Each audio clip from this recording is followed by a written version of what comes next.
Sakit Umum Aisyah Mendilang. Assalamualaikum warahmatullahi wabarakatuh. Yang terhormat kepada Direktur Rumah Sakit Umum Aisyah Muntilan, Dr. Dwi Ambarwati Mas. Yang terhormat kepada Wakil Direktur Pelayanan Dr. Elia Yudianti Mas. Yang terhormat kepada Wakil Direktur SDI, AIK, dan Citra Rumah Sakit Ibu Eni Prasetyawati SMS.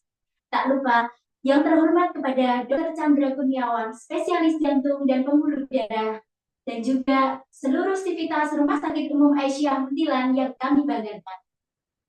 Pertama-tama marilah kita panjatkan puji syukur kehadirat Allah Subhanahu wa Ta'ala yang telah memberikan rahmat, hidayah, serta inayahnya sehingga di siang hari ini kita dapat berkumpul dalam acara Health Talk tanpa halangan suatu apapun.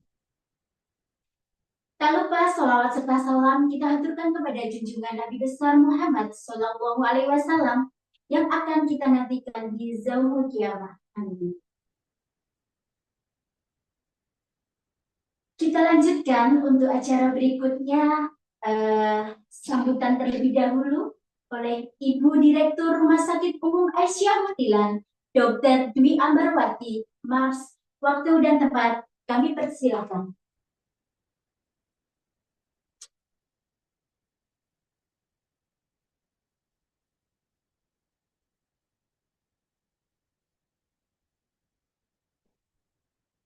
Bismillahirrahmanirrahim. Assalamualaikum warahmatullahi wabarakatuh. Waalaikumsalam. Apakah suara kami bisa terdengar dengan jelas? Terima kasih. Sebelumnya, alhamdulillahirabbil alamin.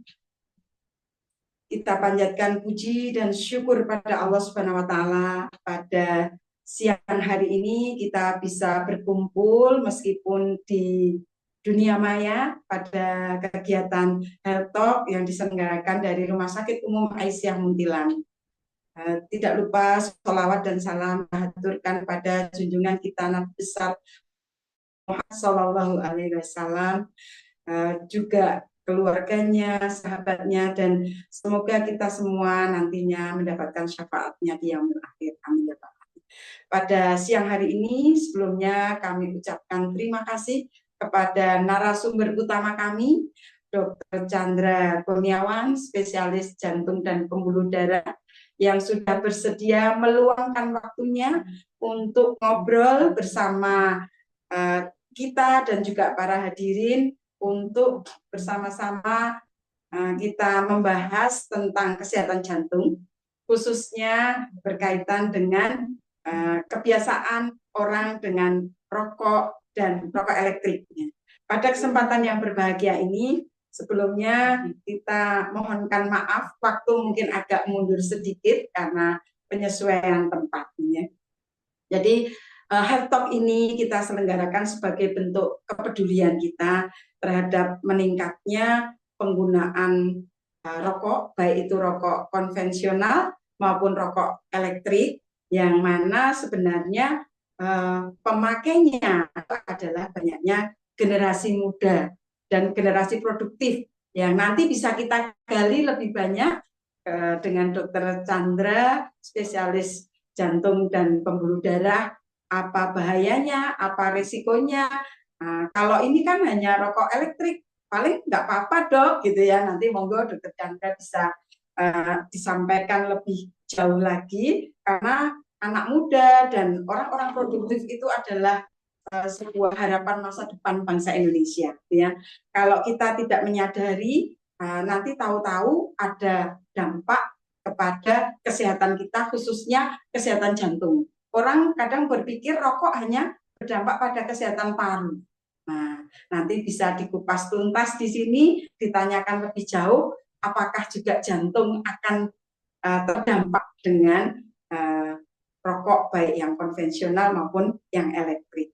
Nah, melalui kegiatan Health Talk ini kami berharap dapat memberikan edukasi, pemahaman kepada masyarakat secara umum supaya masyarakat mendapatkan kesehatan yang paripurna dan terbebas dari kesakitan atau bahkan sampai kematian karena rokok.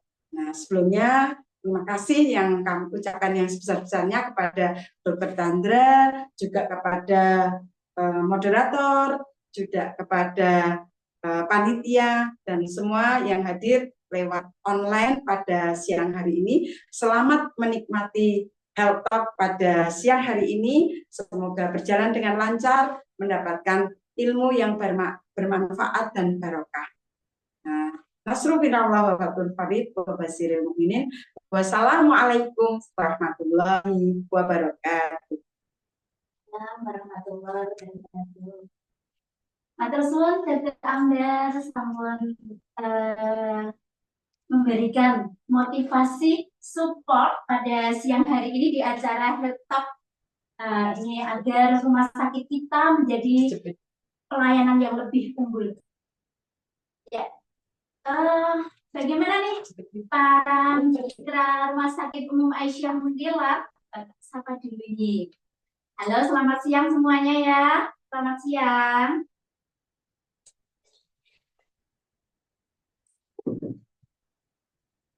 Para mitra Rumah Sakit Umum Aisyah Muntilan, kita acara selanjutnya ini langsung kita yang ditunggu-tunggu, acara inti, acara yang sangat bermanfaat nih bagi para mitra Rumah Sakit Umum. Kita sudah di sini ada narasumber ya. Selamat siang Dr. Chandra. Assalamualaikum dokter. Waalaikumsalam Mbak Ina. Ya, Dr. Chandra. Wah ini siang-siang ini habis calling ya dok. Iya. Namanya tadi dokter? Ya. Alhamdulillah dokter. Ya, ini dokter di siang hari ini sudah ditunggu-tunggu ini para Zoom, para mitra-mitra Rumah Sakit Umum Aisyah Muntilan untuk menunggu nih. Dokter mau berbagi ilmu, nanti mau konsultasi, bahkan nanti ada yang ingin jeli apa sih tentang siang hari ini dengan tema yang jantungmu pilihanmu, rokok, vape atau sehat. Itu dok. Yang terpenting nanti itu menjelaskan apa sih resikonya di penyakit jantung, seperti apa nanti yang berdampaknya gitu ya dok ya. Baik, dokter. Baik untuk para peserta Zoom, jika nanti di tengah-tengah kita untuk apa namanya Zoominar ada suara yang tidak terdengar, bahkan ada kamera suara dan terputus, mohon untuk chat dulu di kolom komentar. Kemudian nanti beliau akan memberikan materi ketika ada yang ingin bertanya bisa langsung chat di kolom komentar. Oke, para peserta. Baik dokter, ini saya akan membacakan terlebih dahulu dari kurikulum vitae. Kurikulum vitae-nya dari Dr. Chandra. Nama Dr. Chandra Kurniawan, jenis kelamin laki-laki, tempat dan tanggal lahir Sleman 26 Januari 1987. Agama Islam, status menikah. Nama istri Nabila Kirti Pradipta. Nama anak Muhammad Ziano Keve. Alamat rumah di Jalan Tenggiri Raya nomor 8 Minomartani Matlik Sleman Yogyakarta. Ini riwayat pendidikannya dari SD di SD Jetis Harjo, SMP-nya di SMP Negeri 6 Yogyakarta, SMA Negeri 1 Yogyakarta, Fakultas Kedokteran UGM S1 dan Profesi, PPDS Ilmu Penyakit Jantung Pembuluh Darah FK UGM. Riwayat pekerjaan beliau ini di Dokter Internship RSUD Karanganyar Jawa Tengah, Dokter Internship Puskesmas Tasikmadu Karanganyar, Dokter Umum Rumah Sakit Husada Utama Surabaya, Dokter Spesialis Jantung dan Pembuluh Darah RSUD Wates 2019 sampai sekarang. Dokter spesialis jantung dan pembuluh darah di Rumah Sakit Amal Rendah Kulon Progo 2019. Dan sekarang ada di Rumah Sakit Aisyah Muntilan tahun 2020 sampai sekarang. Nah, ini dokter dari banyaknya riwayat yang sudah di rumah sakit Wates, ada di rumah sakit Rizky Amalia, di RSU Rumah Sakit Aisyah Muntilan sini. Sudah banyak sekali ini kita hidup apa namanya, dari pendidikan dokter sudah tidak diragukan lagi, tidak diragukan lagi. Nah, kita langsung aja ya teman-teman untuk masuk di sesi materi. Ini yang terpenting. Silahkan teman-teman jangan sampai meninggalkan apa namanya, meninggalkan Zoom. Materinya sangat-sangat bermanfaat bagi kita semua. Oke teman-teman, sebelum kita memulai dari materi, kita harus foto bersama terlebih dahulu. Peserta untuk seminar diharapkan untuk menghidupkan kameranya terlebih dahulu. Kita akan foto bersama.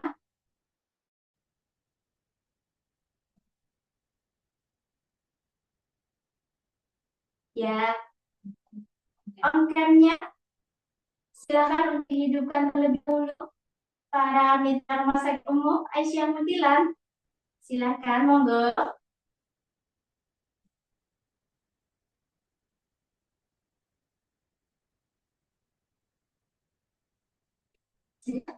Dekat sama ya. Oke, Maya sudah ya. Baik, nanti kita foto bersama. 1, 2, 3.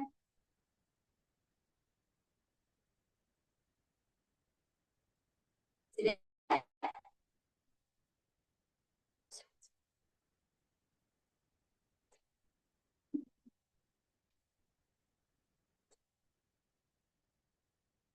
Oh, lagi ya. Oh ya. Oke, ini yang slide kedua untuk fotonya. Baik. Dari peserta, monggo di on cam kameranya.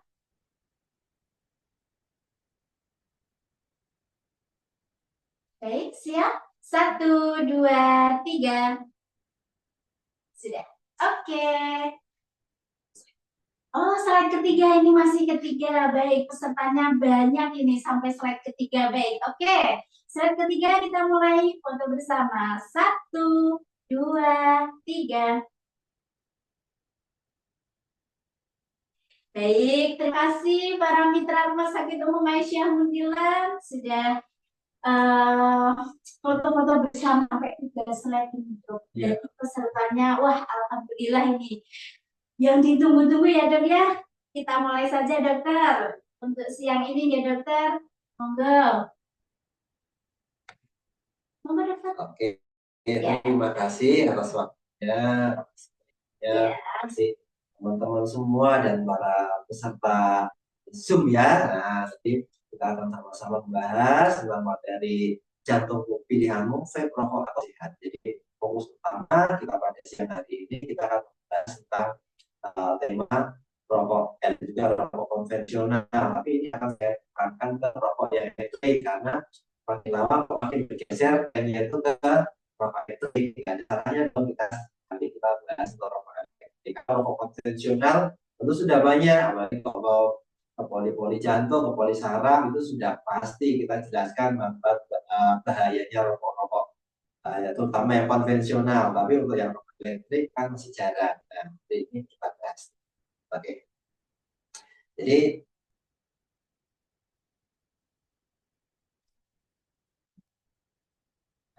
oke. Jadi untuk rokok elektrik sendiri itu sudah ya. Oke. Jadi rokok elektrik itu suatu alat elektronik itu untuk menghasilkan uap. Nah, ini digunakan untuk memanas. Jadi alatnya ini bentuknya bisa kayak pulpen atau macam-macam lah sekarang itu ya. Ada kotak, ada yang bentuknya aneh-aneh juga. Jadi di alat itu ada baterainya, kemudian ada cairannya, juga ada alat hisapnya. Jadi baterai itu untuk memanaskan alat. Nah, alat itu nanti untuk memanaskan ada cairan. Nah, kemudian cairannya itu akan mengeluarkan uap. Nah, uap inilah yang akan dihisap. Nah, kemudian ini yang disebut rokok elektrik itu seperti itu karena pemanasannya dari baterai. Nah, kemudian ada struktur yang cairan atau liquidnya itu.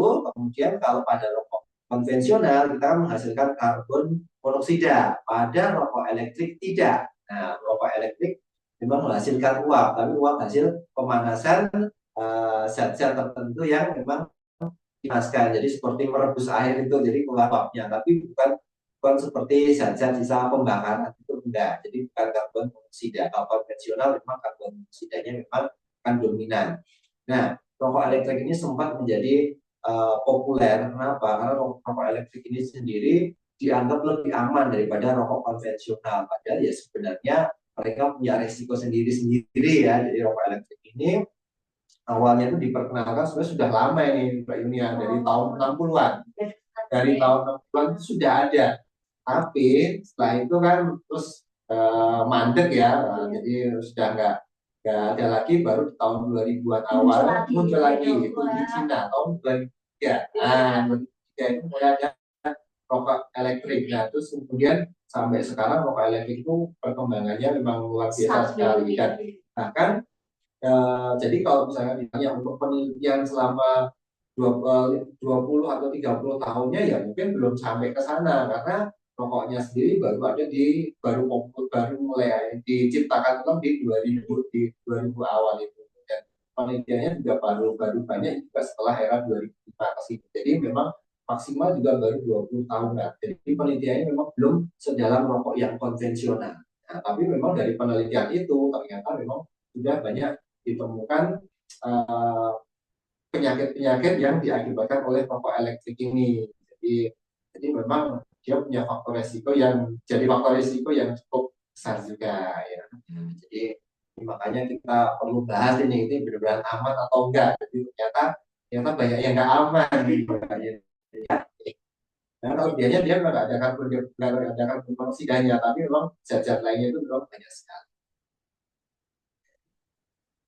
Terus, nah ini yang saya jelaskan tadi. Jadi memang ya, ada baterainya, kemudian ada pemanasnya, kemudian ada cairannya, dan di cairan nanti akan dibaca uap itu isinya macam-macam. Nah, ada kompon yang namanya karbonil. Nah, kemudian ada TSNA itu suatu zat yang karsinogen mengakibatkan kanker.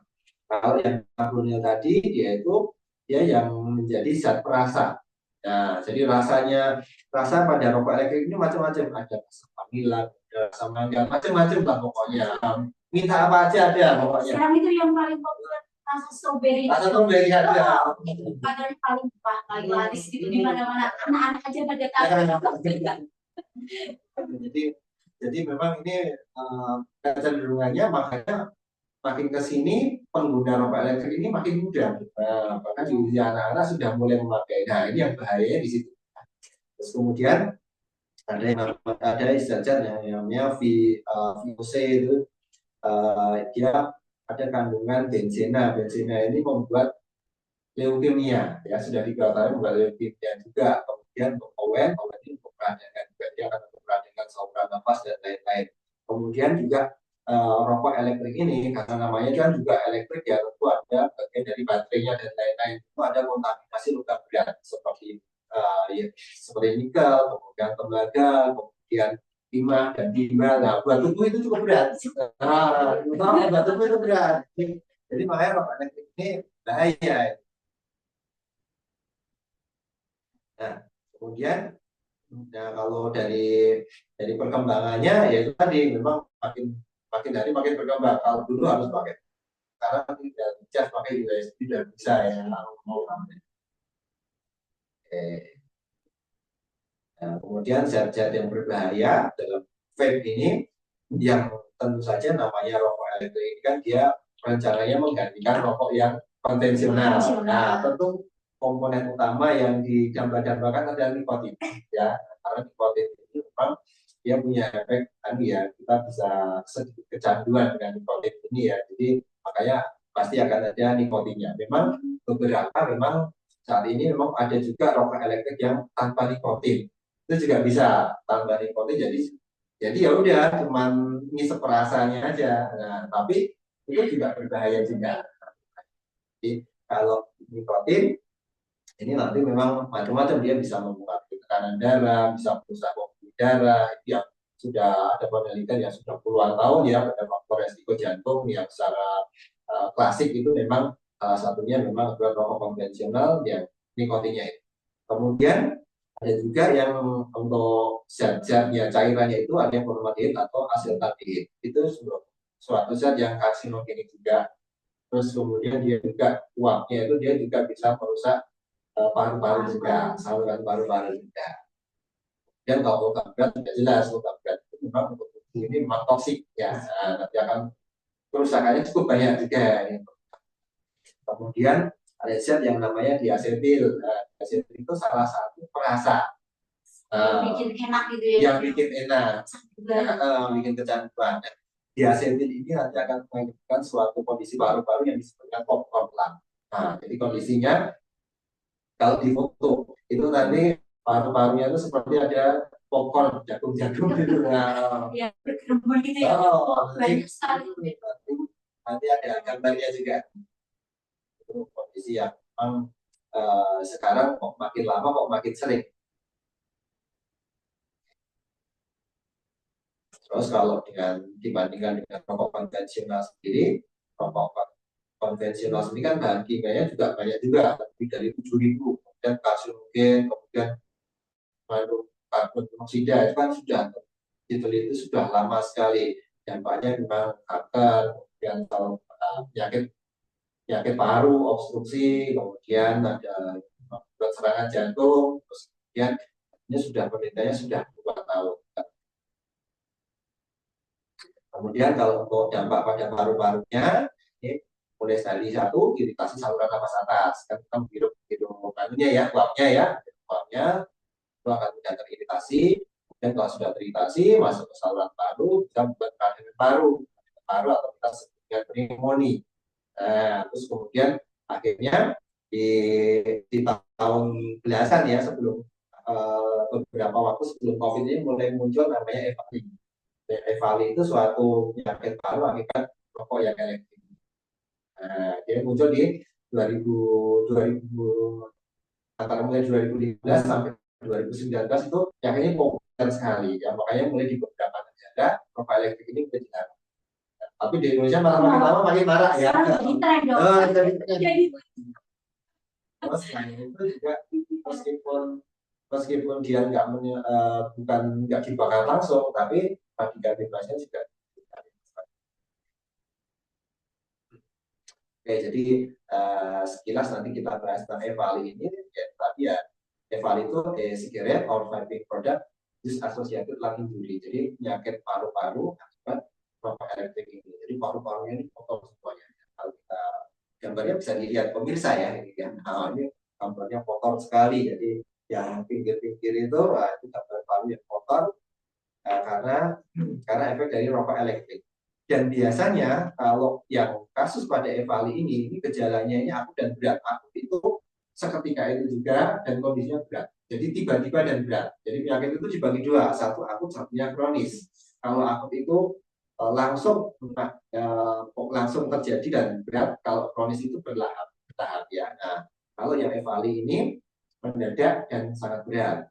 Nah, gejalanya bisa sesak nafas, kemudian berat, mal juga, menggigil, mual muntah, tadinya papat, kemudian karena paru-parunya masalah, otomatis bisa juga terjadi suatu gagal nafas. Kalau gagal nafas apa? Ya harus dikasih alat nafas atau ventilator. Bahaya sekali, jadi kan parunya rusak sekali ya. Terus kemudian satunya EVALI temennya, kalau satunya akut ini yang kronis. Kalau yang kronis kita kenal dengan paling sering karena rokok elektrik ini popcorn lung. Ya, popcorn lung ini disebut juga namanya bronkiolitis. Ya, jadi saluran nafasnya itu lama-lama menebat. Nah, karena menebat, otomatis pertukaran udaranya jadi tidak lancar. Jadi ini akan membuat pertukaran udaranya kan jadi tidak baik. Harusnya udara yang kotor itu dari kita menghirup udara bersih, kemudian mengeluarkan udara kotor, tapi karena salurannya itu sempit, udara masuknya susah, dan udara kotornya pun mau keluar juga susah.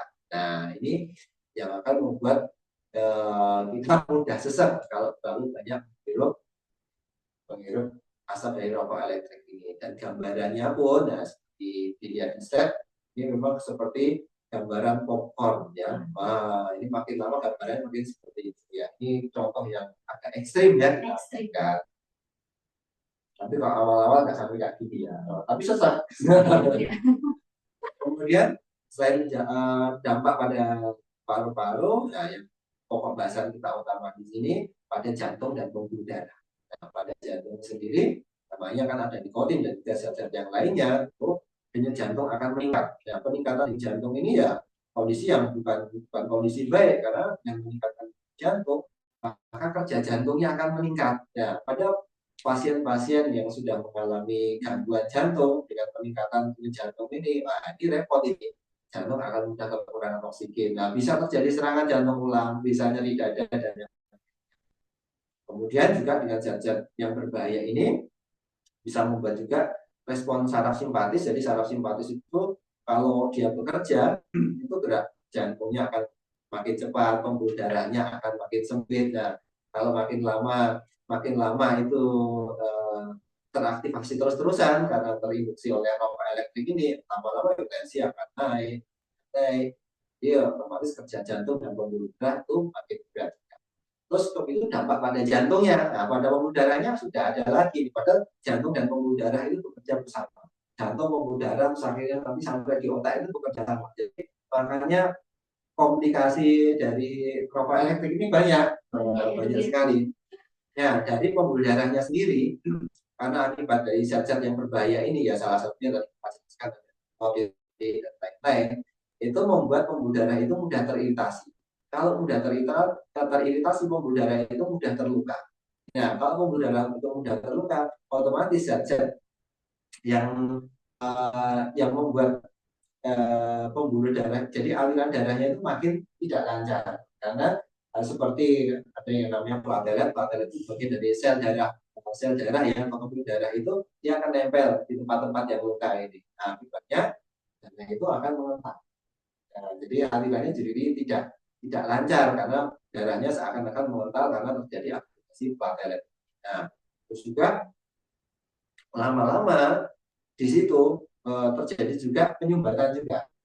Nah, jadi pembuluh darahnya makin lama makin kaku, terjadinya suatu penyumbatan, ya artinya mirip sama rokok yang konvensional tadi, penyumbatan pembuluh darah koroner. Kalau di otak ya pembuluh darah yang di otak, pembuluh darah serebral. Nah, jadilah kalau di jantung bisa menyebabkan suatu serangan jantung, di otak bisa menyebabkan stroke, kalau di pembuluh darah di kaki, nah, bisa membuat itu juga gangguan peredaran darah di kaki, bahkan suatu saat bisa menghitam dan bersih. Ini memang bahaya ya. Terus ada juga, kalaupun di pembuluh darah besar itu nggak efek, di pembuluh darah yang kecil sekali itu juga masih ada pengaruhnya. Ya, lama-lama juga organ-organ tersebut juga akan kekurangan oksigen.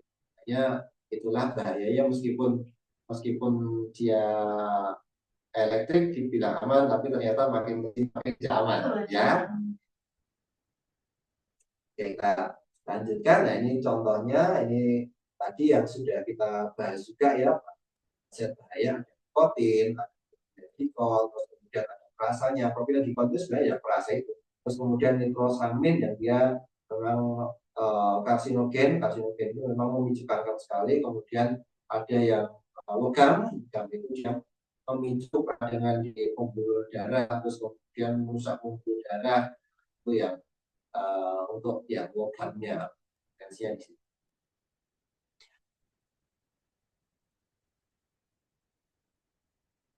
Lalu kemudian untuk tadi juga ini juga sudah kita jelaskan juga ya, nikotin kemudian akan meningkatkan detak jantung dan lain-lain, kemudian aldehid ya membuat kerusakan dari pembuluh darahnya juga. Nah, ini kalau kita bandingkan perokok dengan rokok elektrik dibandingkan dengan orang yang tidak merokok, ya resiko terkena serangan jantungnya itu 2 kali lipat. Oh, jadi ya tepatnya 1,7 kali ya. Itu kan kalau hanya lebih bahaya ya. Ya. Oh, lebih bahaya. Jadi 2 kali lipat ya. Nah, terus kemudian juga itu tadi resiko hipertensinya juga akan meningkat. Padahal faktor resiko klasik terjadinya serangan jantung ini ada 4.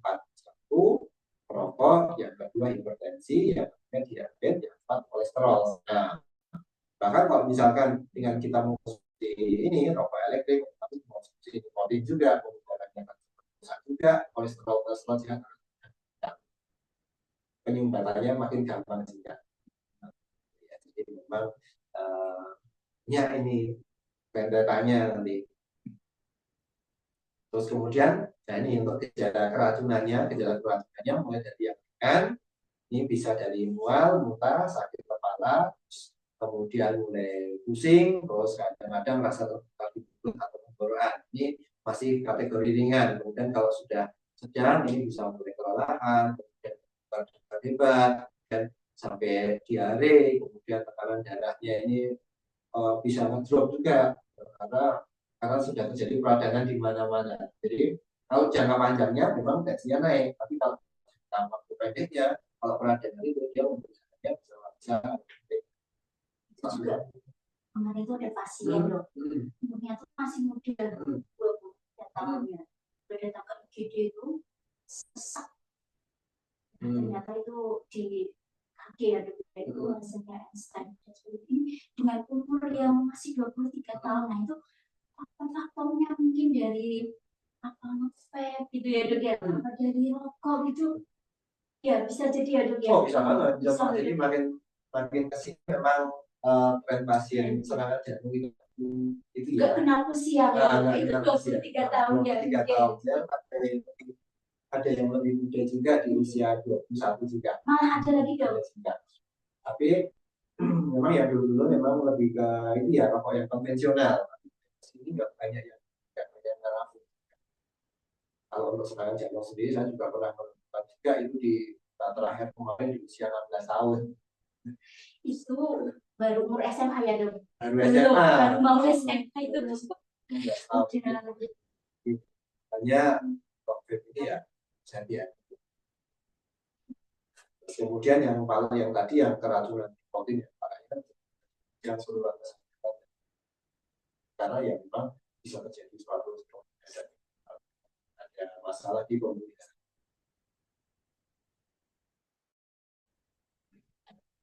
Terus kemudian kalau antara rokok konvensional sama elektrik ini memang sebenarnya dua-duanya bikin kecanduan ya, dua-duanya juga merusak paru juga, merusak pembuluh darah juga. Terus kemudian untuk bahan-bahan toksiknya itu ya memang yang utama tetap yang paling bahaya itu nikotin, tapi zat-zat lainnya juga tidak kalah berbahayanya. Terus kemudian dua-duanya juga menimbulkan adiksi. Nah, cuma satunya itu menimbulkan gas dioksida, satunya enggak. Satunya gas yang disebabkan yang dari uapnya sendiri, tapi uapnya sendiri juga bahaya, terutama kalau banyak. Ya, jadi untuk kesimpulannya sih dari yang saya sampaikan tadi, vape itu ya bukan pilihan aman. Bukan dokter, lebih 2 kali lipatnya ya tadi. Dia sama dibanding 2 kali lipatnya kalau dibandingkan dengan orang yang tidak merokok. Tapi kalau dengan merokok ya sama beda. Jadi bentuk penyakitnya aja yang beda dibandingkan dengan merokok. Terus yang dua-duanya juga sama-sama bahaya bagi paru-paru, jantung dan pembuluh darah juga. Terus untuk efek jangka panjangnya ini masih diteliti. Bahkan baru penelitian 10 tahun terakhir aja masalahnya ini udah banyak sekali dan udah banyak negara yang melarang juga. Nah, apalagi nanti depannya mungkin 10-20 tahun lagi ya ini mungkin banyak hal-hal yang akan kita temukan lagi. Ya, memang saran saya ya itu mencegah lebih baik daripada mengobati. Betul sekali dokter gitu ya. Daripada tawar-tawar gitu ya dia langsung gitu aja apa namanya nggak usah. Apalagi sekarang tuh pakai vape ya dok, jadi tren pakai di kalung ini tuh gitu. Sama sini udah kan bangga saya punya apa yang gitu. Perempuan saya yang pakai jilbab aja kalau kita lihat sekilas di kafe itu ya juga sekarang banyak banget ya udah menjadi menurut. Ya kalau kita lihat dari macam-macam resikonya, dari macam-macam penyakitnya apa nggak takut ya dok ya? Bahaya ya. Sangat bahaya. Baik, ini untuk materi dari narasumber, wah mantap sekali nih. Materinya sangat berkualitas karena apa ini bagi anak-anak muda. Kalau bapak-bapak yang merokok susah diingetin juga nanti untuk gimana cara berhenti merokok. Kalau mau bertanya, ya Pak. Ini tak lihat-lihat dokter di chat kolomnya kok, chat kolom komentarnya udah banyak sekali dok. Gimana dok, mau dijawab satu dulu dok? Oke, sama-sama aja kita sama-sama ya. Yang pertama dokter, selamat siang dokter, mau tanya mengapa orang yang tidak merokok kalau lebih parah paru-parunya di dokter? Terima kasih, ini dari Mbak Rika Haryadi. Monggo dokter. Oke, makasih Cip. Biasanya kan kadang-kadang seperti itu ya, kalau orang yang kok lebih parah ya. Sebenarnya enggak juga sih. Enggak juga. Sebenarnya itu kalau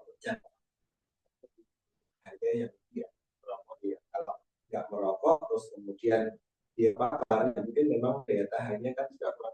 Apalagi pada anak-anak, pada bayi, nah itu terpapar rokok, entah itu rokok konvensional atau elektrik ya, tentu pertahanan tubuhnya kan juga belum sekuat orang dewasa ya. Jadi makanya kalau punya bayi masih merokok, entah itu konvensional atau rokok elektrik, itu jahat. Ya itu kan jahat. Karena merusak itu pembunuh ya dok. karena merusak organ. Ini sebenarnya kalau dari pertanyaan itu tadi memang tetap lebih berbahaya ya, lebih berbahaya. Juga tetap dihindari ya dok ya, itu ya. Baik, untuk pertanyaan dari Ibu Haryadi sudah tersampaikan ya jawaban dari Ibu Rika Haryadi. Sudah, sebenarnya sudah ya. Kita lanjut yang kedua dok, ini banyak sekali dok tanya. Sampai scroll begini dok.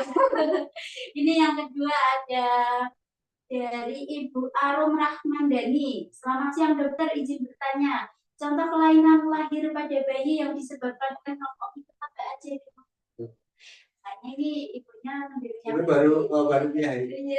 Kelainan lahir, contoh kelainan lahir pada bayi yang disebabkan oleh rokok itu apa aja dok? Suaminya merokok terus kemudian hamil itu ya. Memang kalau untuk genetiknya memang itu masih kalau untuk ibunya yang aktif itu memang banyak, biasanya bayinya kecil, kemudian kadang-kadang kalau untuk gangguan komunitasnya itu memang masih belum jelas untuk kelainannya, tapi memang kadang-kadang ada kaitannya juga. Kalau misalkan contohnya paling sering ya, yang jelas paling sering kalau orang tuanya itu merokok, bayinya itu kecil, terus kemudian waktu hamil kadang-kadang juga ada indikasi juga ya, yang kita khawatirkan kan ada AGR. Ya, jadi pertumbuhan dalam rahimnya itu memang mengalami gangguan. Nah itu agak agak nggak enak ini karena akan kedepannya itu akan lebih susah. Ya. Cuman kalau misalkan langsung dia merusak kondisi genetik, memang yang itu memang belum terlalu, tidak semuanya, tapi sebaiknya tetap kita hindari karena resiko untuk bayinya, tapi untuk perkembangannya nanti yang repot tumbuh kembangnya susah. Apalagi kalau misalkan dari waktu hamil aja sudah terpapar asap rokok, dan biasanya nanti kalau waktu sudah lahir akan lebih terpapar lagi. Nah, tumbuh kembangnya nanti yang banyak masalah nanti. Kadang saya sendiri kan kebetulan juga hidup di lingkungan yang merokok ya dari kecil ya. Jadi dulu waktu saya kecil itu saya ditanya, saya dulu merokok enggak? Saya dulu merokok mulai kapan? Kelas 2 SD, kan? Nah, yang bisa berhenti enggak? Bisa. Nah, itu makanya perlu niat. Jadi kalau misalkan merokok enggak bisa berhenti itu, ya sebenarnya kita bisa lihat. Bapak saya udah merokok juga, rokoknya sudah baru berapa tahun sih Bapak? Bapak saya rokok sudah lebih dari 60 tahun, bisa berhenti enggak? Bisa. Nah, jadi niat dulu ya. Niat dulu. Kalau nggak ada niat sama aja ya. Baik, itu pertanyaan yang kedua ya dari Ibu Arum Rahmadani. Sudah bisa dicerna nggih dari Dokter Chandra barusan nggih. Ini ini pertanyaan lagi. Selamat siang dokter. Orang dulu itu malah banyak yang sehat, padahal rokoknya itu pakai menyampah. Nah, ini gimana? Sebenarnya kalau ini ya, sebenarnya ya gampang-gampang aja ya. Iya. Simbah saya tuh dulu merokok juga dari kecil sampai beliau hampir 100 tahun ya. Tapi yang beliau penyakit kardiovaskulernya memang dibilang juga minimal karena jangan kita memang ada faktor resiko dari nikotinnya ini. Tapi selain itu faktor resiko dari makanan dan gaya hidup kan yang besar. Jadi orang sekarang itu kan ya nyuwun sewu, makannya saja kan juga untuk konsumsi gulanya kan juga cukup tinggi juga, konsumsi garamnya cukup tinggi juga, belum lagi makanan-makanan yang banyak pengawet juga. Terus kemudian polusi udara kita kan juga beda dengan zaman dulu. Jadi pembuluh darah ini sudah mulai mengalami kerusakan. Jadi dengan misalkan sekarang merokok, nah ditambah lagi dengan pola hidup kita yang lain, itu yang jelas nggak sehat. Kalau di orang tua orang simbah-simbah zaman kita dulu, memang betul, memang nggak sehat. Terus kemudian kalau rokok paling banter dia membuat penyakit paru. Nah, kalau penyakit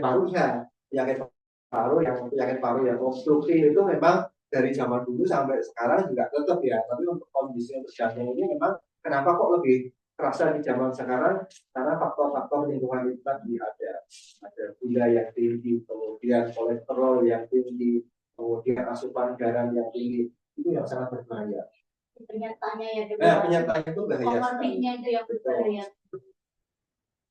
Oke, ini udah 3 pertanyaan, masih 4, 5, 6, 7, 8, 9, 10. Banyak sekali dokter nih, mau dijawab lagi dokter? Ya, boleh. Oke. Ini penanya lagi dari Bapak Imam Hardani. Wah, ini Pak Surveyor sini dokter. Ya. Dokter mau tanya ini, kalau orang yang lepas dari rokok atau vape, apakah ada gejala sisa? Masih relevan. Jadi kalau kita, apalagi kalau misalkan penggunaannya itu sudah kronik itu mungkin katakanlah sudah lebih dari 5 atau 10 tahun, ya biasanya tetap kondisi saluran nafas itu tidak seperti yang dulu.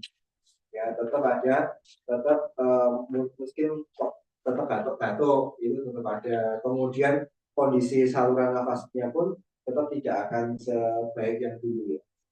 Bisa berapa enggak? Sebagian bisa, sebagian juga enggak. Kalau mungkin di usianya masih muda, kemudian kita ada latihan, misalkan berolahraga dan lain sebagainya, itu mungkin masih bisa balik. Tapi kalau dia sudah di usia lanjut, katakanlah di atas 40-50 tahun, ini memang pasti ada gejala di sana. Tapi tetap berhenti lebih awal itu akan lebih baik. Pak Denny akan bercanda berhenti lebih awal lebih baik ya. Oke. Mungkin ini dari peserta dari Mitra Rumah Sakit Umum Syah Muntilan, ada yang bertanya secara langsung.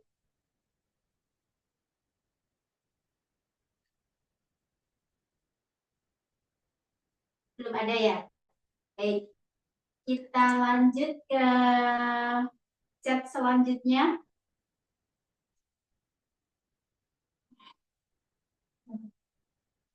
Bapak Barokah dari Salaman dokter. Selamat siang dokter, saya pasien dokter Chandra. Wah, ini ketemu ini pasiennya dokter Chandra. Ini Pak dokter, ini 6 bulan jalan dan 6 bulan juga saya berhenti merokok konvensional.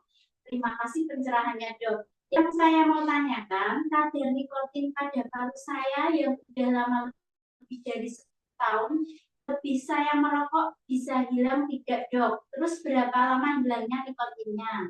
Pak akan bilang. Oke. Ya. Oke, terima kasih ya, pertanyaannya bagus sekali ya. Apa kadar nikotin itu bisa meningkat? Jadi nikotin itu memang menghilangnya sebenarnya dia nggak lama ya. Bahaya aja dia nikotin itu sudah menghilang. Nah, tapi nikotin ini begitu kita mengkonsumsi, dia kan otomatis kan di pembuluh darah. Nah, dan kondisinya ini kan biasanya kan terus-terusan. Nah, karena terus-terusan sudah bertahun-tahun, maka terjadi suatu kerusakan, baik kerusakan di paru-paru maupun di pembuluh darahnya. Nah, kerusakannya sampai kapan? Nah, beberapa kerusakan ini, menurut saya sifatnya permanen. Jadi nggak bisa balik untuk kerusakannya. Permanen ya dok? Permanen, apa ya, penyumbatan pembuluh darah jantung. Sudah terjadi suatu penyumbatan, nah itu memang ya tidak bisa terus mulus lagi kayak ciptaannya Gusti Allah, tidak bisa. Jadi cuma gini, kalau kita sudah berhenti selama 10 tahun, ya faktor resiko karena sudah minimal sekali. Nah, jadi kalau misalkan kita mau melihat faktor resiko serangan jantung, karena pasien ini sudah merokok lebih 10 tahun, dan insya Allah faktor resiko dari rokok ini sudah sangat minimal. Jadi untuk faktor resikonya hilang bisa kecil sekali, itu paling nggak 10 tahun. Nah, 10 tahun. Itu pertanyaan yang dari Bapak Am barusan sudah terjawab ya, pasien dari Dokter Chandra sendiri. Ini masih ada mau dijawab lagi. Mau dijawab lagi, mantap sekali. Ini yang ikut banyak dokter, pertanyaan juga banyak sekali. Saring-saring duduk ini. Maaf dokter, izin bertanya dari Mbak Ardila. Wah ini perawat sini dokter. Mbak Ardila, ini maaf dokter, izin bertanya, saya mempunyai teman yang ibunya didiagnosa dokter CA baru. Padahal ibu ini tidak perokok, malah menjadi perokok aktif adalah suaminya. Yang saya tanyakan, apakah lebih berbahaya menjadi perokok pasif dibandingkan perokok aktif? Ya, jadi mirip dengan pertanyaan yang sebelumnya ya. Jadi memang kalau faktor resiko dari CA baru ini memang salah satunya memang perokok. Dan ini memang ya tidak bisa kita lakukan sendiri saja dari hasil pembakaran dari perokok pasif pun dia memang bisa juga mempengaruhi kondisi paru, mengakibatkan CA pun juga ini bisa ya. Cuman tetap kalau ditanya misalkan lebih berbahaya yang aktif atau yang pasif, memang tetap lebih berbahaya yang aktif. Tapi bukan berarti yang pasif aman, enggak. Yang aktif juga tetap tidak aman. Tapi tentu lebih berbahaya yang aktif. Nah, kenapa yang aktif ya kena CA, kemudian yang pasif bisa kena CA? Jadi faktor resiko terjadinya CA itu banyak. Salah satunya kan faktor genetik. Kemudian selain faktor genetik, ada juga faktor-faktor yang lainnya juga. Jadi memang untuk CA ini suatu penyakit yang memang tidak bisa berdiri sendiri, yang disebabkan oleh satu zat sendiri, tapi hal-hal penyertanya ini banyak ya. Tapi memang rokok ini suatu pemicu yang sangat kuat. Kayaknya ya dok ya, tentunya tetap harus ditinggalkan apa-apa dan nanti yang dibeli itu yang sehat aja. Baik, ini dokter masih ada pertanyaan lagi muncul lagi dok. Oh iya, bolehlah. Baik, ini pertanyaan izin bertanya dokter dari Ibu Usmani Kurniawati. Jika pernah terkena bronkopneumonia kemudian terpapar asap PET, apakah kemungkinan bisa kambuh lagi? Itu dok. Oke, ya terima kasih. Ini juga pertanyaan juga bagus banget. Jadi kalau bronkopneumonia memang mungkin yang dimaksud itu adalah bronkopneumonia akibat infeksi. Pertama kalau di rumah sakit ini kita bronkopneumonia lebih terkait dengan infeksi, bukan hanya pada dengan yang biasa ya. Dan kalau infeksi kan tentu kita punya hasil kulturnya, kita punya hasil cap gramnya sendiri. Jadi memang kita sudah bisa menunjukkan pada suatu infeksi. Dan kalau terjadi suatu bronkopneumonia, nah itu bronkopneumonia itu suatu hal yang bisa diobati.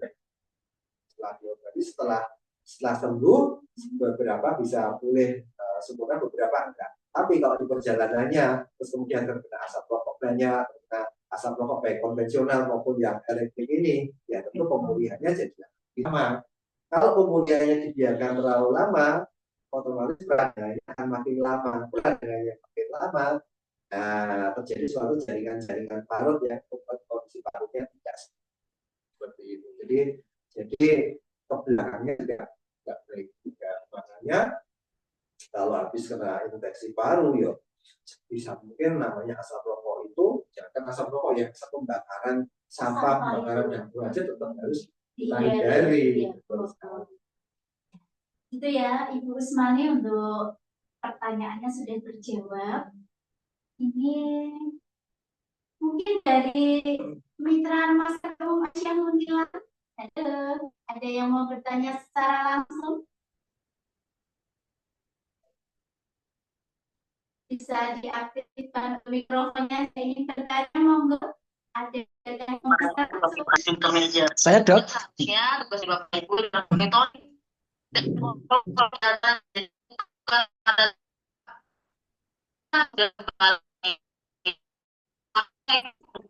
Dari ADM-nya, tapi ada distributor medis itu. Halo Dok. Siang.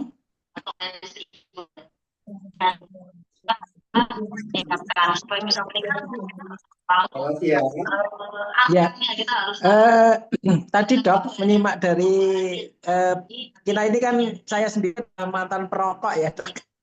Mantan perokok yang sebenarnya perokok yang nggak gila-gila amat lah, hanya sekedaran begitu. Kalau pengen ya rokok, kalau enggak ya enggak gitu. Tetapi sekitar 7 tahun yang lalu atau mungkin 7 tahun yang lalu saya berhenti merokok Pak. Jadi pertanyaannya itu sisa yang sejak SMA sampai sekarang saya usia 50 tahun, 54 tahun ini, apakah sisanya itu masih membahayakan gitu loh Dok terhadap jantung. Makanya saya juga merasakan untuk misalnya lari pagi itu sudah nggak sekenceng dulu gitu. Artinya kalau terlalu dipaksakan itu dadanya mau kayak panas dan mau sesek gitu Dok. Apakah itu pengaruh dari rokoknya atau pengaruh karena usia 44 sudah 54 tahun ini Dok? Terima kasih. Selamat siang. Assalamualaikum warahmatullahi wabarakatuh. Waalaikumsalam. Ya, terima kasih Mas Perempuan pertanyaannya. Ini bagus sekali ya. Jadi merokok sejak SMA.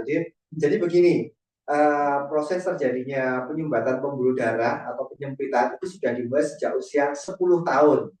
Ya, jadi usia 10 tahun ini makin lama penyumbatan itu makin banyak. Nah, penyumbatan ini atau penyempitan ini dia tidak berdiri sendiri, tapi dipengaruhi oleh beberapa hal, salah satunya rokok, kemudian darah tinggi, gula, dan kolesterol. Dan kebetulan di Bapak tentu yang faktor resiko yang sudah disampaikan tadi kan rokok ya, karena sudah mengikuti perokok dan juga sejak SMA hingga usia sekarang hampir 50, otomatis sudah 30-an tahun ya, 30 tahun lebih, 35 mungkin ya untuk terpapar rokoknya. Tentu ada kemungkinan juga proses penyempitan itu akan lebih cepat dibandingkan teman-temannya yang lain.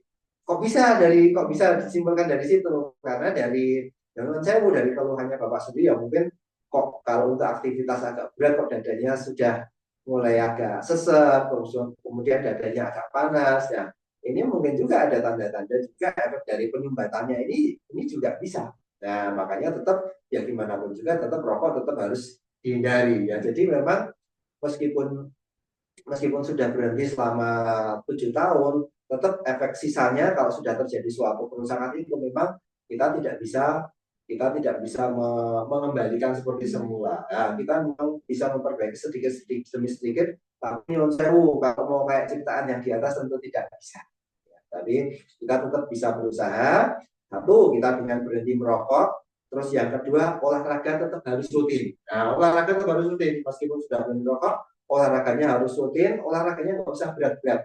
Cukup seminggu 4-5 kali, satu sesinya cukup 30 menit saja, bisa jalan cepat atau jogging. Kalau jalan cepat belum kuat, jalan biasa saja. Ya, nah, atau misalkan senang sepeda, boleh sepeda. Nah, nanti otomatis kebugaran akan naik. Ya. Jadi memang kalau di usia hampir 50 itu kok sudah mulai gampang capek, ini faktornya banyak. Tidak hanya dari jantung saja, tapi mungkin dari otot-ototnya pun juga sudah lama nggak terlatih juga bisa. Tapi dengan kalau latihan rutin, insya Allah masih bisa. Nah, insya Allah selalu ada jalan. Ya, gitu ya Pak J. Baik, untuk Bapak peserta ini namanya siapa Nggih? Pak Toro Muntilan, Toro Dukun. Terima kasih Dok. Dari Pak Toro, terima kasih sekali atas partisipasi dan pertanyaannya, Nggih, sudah terjawab oleh Dr. Chandra, nggih Pak, nggih. Baik. Ya, ini sebenarnya masih banyak sekali penanya dokter. Masih banyak chat yang masuk ini. Masih mau dijawab lagi atau? Mungkin sekali lagi untuk penanya langsung aja. Oke, baik. Ini Dokter Chandra mau memberi kesempatan untuk penanya langsung lagi. Yang kolom chat kita update dulu.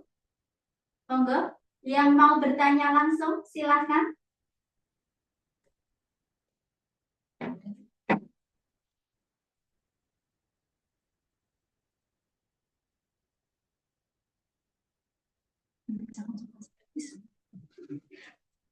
Mumpung ini konsultasi gratis, ada Pak Dokter Jantung, monggo.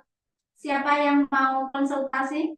Mungkin tadi yang belum terjawab bisa mengulang kembali di apa namanya Zoom langsung, monggo. Silakan untuk diaktifkan mikrofonnya.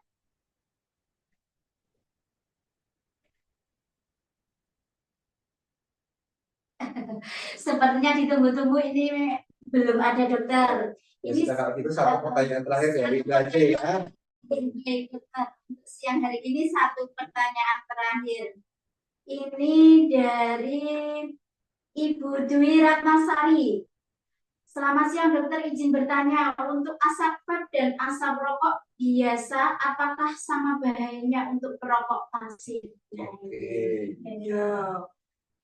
Oke, terima kasih ya. Ini baik sekali pertanyaannya. Jadi tadi juga sudah kita jelaskan juga, memang bedanya kalau dengan rokok ya konvensional, itu kan memang zat pembakarannya, karbon monoksidanya kan memang banyak ya. Nah itu jadi masalah juga baik di karbon monoksidanya. Tapi kalau yang vape ini kan banyak hasil uap-uap dari formaldehyde dan lain-lain. Jadi memang nantinya memang kerusakan di paru-parunya ini dua-duanya merusak paru, tapi dua-duanya di bentuk yang berbeda.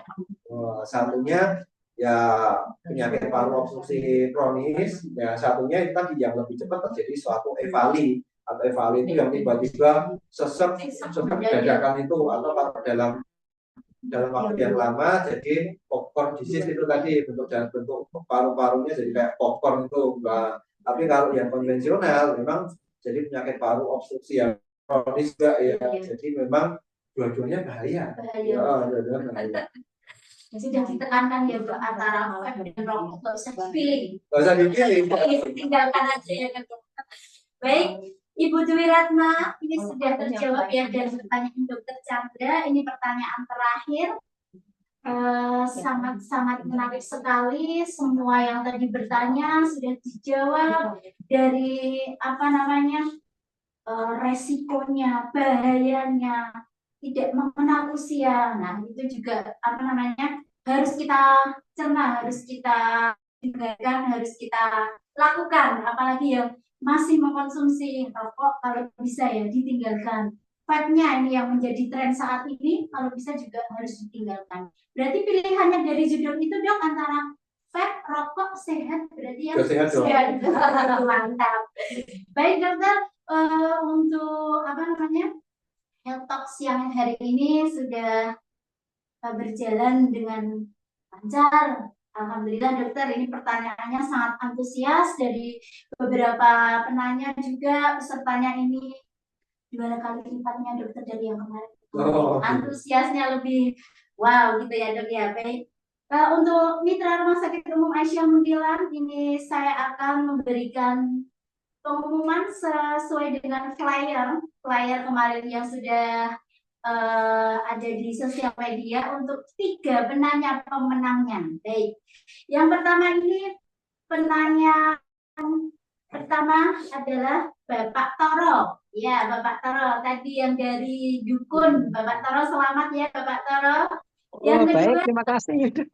Bisa melawan. Yang kedua ini Bapak Barokah Salaman atau Pak Aan Muntila yang tadi di kolom chat. Kemudian yang ketiga ini ada Ibu Rika Haryadi. Baik, terima kasih untuk 3 pemenang ini. Bisa mendapatkan voucher, nanti akan dikirim nomornya di kolom chat oleh tim kita siang hari ini. Baik, dokter ini.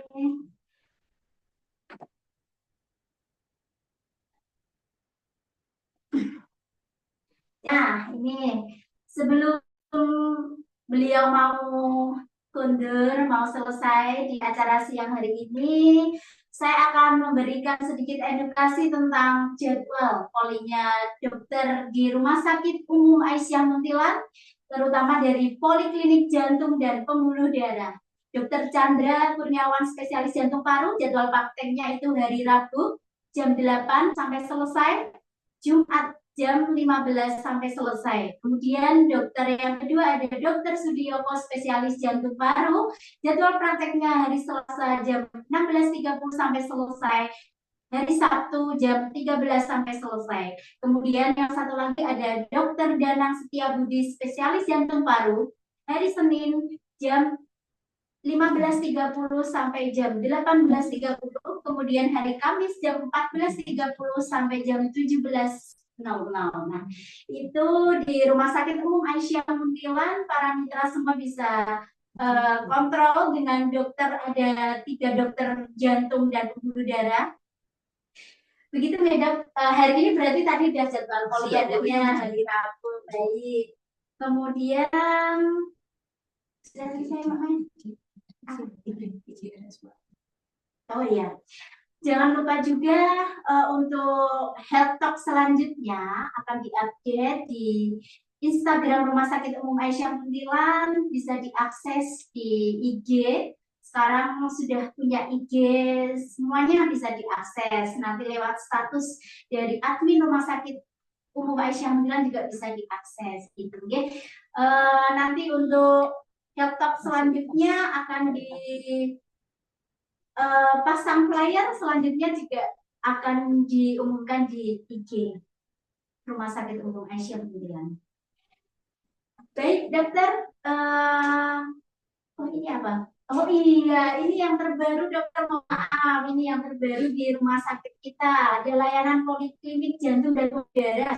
Yang pertama, yang pasti ada pemeriksaan dokter spesialis. Kemudian yang kedua, pemeriksaan diagnostiknya atau pemeriksaan penunjang. Ada EKG, ada USG, ada cek darah, ada treadmill, ada ronsen, ada MCO, ada juga USG Echo gitu ya. Jadi yang terbaru ini sedikit spill aja dok tentang treadmill itu dokter. Nah, itu untuk apa dokter yang treadmill itu dokter? Ya. Oke, jadi treadmill ini salah satu layanan yang ini ya paling yang di sini ya. Terbaru ini dok. Terbaru di sini. Ya. Ya, sebenarnya ini suatu prosedur dasar jantung juga, Bapak Ibu, dan ini sudah lama, cuman alhamdulillah ini kita baru dapat ACC BPJS ya, alhamdulillah. Jadi memang fungsinya banyak. Satu, dari hasil treatment ini kita bisa melihat respon iskemik. Respon iskemik itu adalah respon jantung terhadap kekurangan oksigen. Nah, jadi nanti kalau respon iskemiknya positif, itu berarti jantung itu memang ada suatu fase atau kondisi kekurangan oksigen. Nah, nanti dari situ ini respon iskemik yang positif ini risikonya ketika sedang atau berat. Kalau misalkan berat, tentu harus kita sarankan untuk dilakukan entah itu passing atau bypass ya. Itu kalau iskemik itu artinya wah ini kecurigaan penyumbatannya kok cukup berat, ya itu sebenarnya dilakukan pasang ring. Terus kemudian selain itu juga kita bisa melihat respon tensinya juga. Nah, ada pasien-pasien juga kayaknya tensinya kok bagus, tensi saya bagus 110/70, tapi begitu kita treadmill tiba-tiba baru menit kedua, tiba-tiba tensinya jadi 180. Nah, kalau kita sudah menemukan hal seperti ini ya berarti ramalan ke depannya pasien ini akan mengalami hipertensi. Nah, jadi bisa untuk meramalkan beberapa penyakit ke depannya juga. Terus selain itu kita juga bisa melihat gangguan irama jantung. Gangguan irama jantungnya ini jinak atau ganas. Nah, kadang-kadang kalau irama jantungnya waktu istirahat itu sudah ada, terus kemudian waktu aktivitas kok sudah menghilang. Nah, ini kebanyakan sih jinak. Tapi kalau tiba-tiba saat aktivitas itu kok terjadi suatu gangguan irama jantung bahkan yang cukup bahaya, ini irama jantungnya ganas. Nah, kita harus segera melakukan tindakan. Setelah itu kita juga bisa melihat kebugaran, Mbak Yunia. Jadi kebugaran ini juga bisa dilihat dari treadmill. Nah, kebugarannya ini apakah masuk kebugaran rendah, cukup, atau bahkan kebugarannya baik. Jadi nanti kebugaran ini akan mempengaruhi kualitas hidup kita. Nah, jadi nanti dari hasil treadmill ini kita bisa tahu kebugarannya. Kalau kita sudah tahu kebugarannya juga nanti langkah olahraga apa aja sih yang bisa kita lakukan atau bisa ngapain aja. Nah, Jadi itu solusi ya, jadi cek jadi itu nanti ada tabelnya lah. Misalkan kebugarannya di level sekian, nanti olahraga bisa ini di level yang lebih tinggi bisa ini. Nah, jadi memang fungsi dari level ini cukup banyak. Baik, mitra Rumah Sakit Umum Aisyah Muntilan itu spill sedikit ya ilmu dari pemeriksaan treadmill ini yang terbaru dari Rumah Sakit Umum Aisyah Muntilan. Monggo para mitra yang mau berkunjung ke Rumah Sakit Umum Aisyah Muntilan bisa mendaftarkan di depan karena layanan sudah dibuka begitu. Baik dokter, ini karena waktu sudah siang ya dokter ya. Boleh minum dulu dokter. Terima kasih. Dari tadi ngobrol belum minum ya dokter. Baik, siang hari ini untuk mitra Rumah Sakit Umum Aisyah Muntilan, acara untuk Zoom siang hari ini telah selesai. Terima kasih juga kepada Dr. Chandra sudah rawuh ke sini, sangat antusias ini. Banyak sekali yang penanya, banyak sekali yang ikut dalam Zoominar ini. Semoga ilmu yang diberikan, wawasan kita lebih nambah lagi, jadi kita lebih waspada, hidup lebih sehat, gitu ya. Baik, sesuai dengan jam yang telah usai ini, dari saya, perawat timnya, jika banyak salah dalam bersamai para mitra semuanya di siang hari ini, saya mohon maaf yang sebesar-besarnya. Dari Dr. Chandra, terima kasih sekali dari tim semua Rumah Sakit Umum Aisyah Muntilan. Semoga sehat selalu dokter, diberikan rezeki lancar, semuanya sehat-sehat. Baik, terima kasih ya mitra Rumah Sakit Umum Aisyah Muntilan. Kita kembali lagi ke aktivitas masing-masing.